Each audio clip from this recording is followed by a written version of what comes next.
जो पगड़ी है वो गद्दारों की कफनी है। तन दे दे मन दे दे वतन पे अर्पण करता जा, तू आगे बढ़ता जा। मैदान बुलाते जान लड़ाते कदम बढ़ाते चले चलो। तुझ सा लहरों में बह लेता तो मैं भी सत्ता गह लेता, ईमान बेचता चलता तो मैं भी महलों में रह लेता, मगर आंसू वाली नमकीन कलम मेरा धन है। स्वाधीन कलम, ये शब्द उस सच्चे साहित्यकार के हैं जिसने हिंदी कविता को आत्मा दी, गीतों में देशभक्ति का स्वर दिया और लेखनी से सत्ता की आंखों में आंखें डालकर सच लिखा। नाम था गोपाल सिंह नेपाली। जन्म और पृष्ठभूमि: गोपाल सिंह नेपाली का जन्म हुआ 11 अगस्त 1911 को बिहार के एक मध्यम वर्गीय परिवार में। नाम भले नेपाली था लेकिन दिल हिंदुस्तानी था और कलम हर भाषा की मर्यादा जानती थी। बाल्यकाल से ही कविता में गहरी रुचि थी और यही रुचि धीरे धीरे बन गई उनके जीवन की दिशा। साहित्यिक यात्रा उन्होंने हिंदी काव्य में नई चेतना का संचार किया।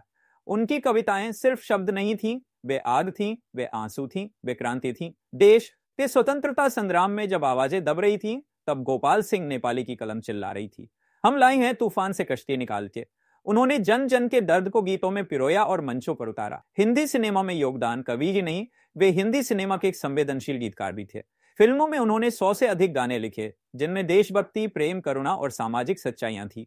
उनका लिखा गीत देश की धरती सोना उगले, उगले हीरे मोती आज भी हर देशभक्त के दिल को छू जाता है। मेरे देश की धरती सोना उगले उगले हीरे मोती, मेरे देश की धरती, मेरे देश की धरती। संघर्ष और उपेक्षा पर दुर्भाग्य देखिए, जिस कवि ने हिंदी साहित्य और सिनेमा को इतना कुछ दिया, उसे वह सम्मान नहीं मिला जो मिलना चाहिए था। एक कारण यह भी था कि वे गोरखा समुदाय से थे।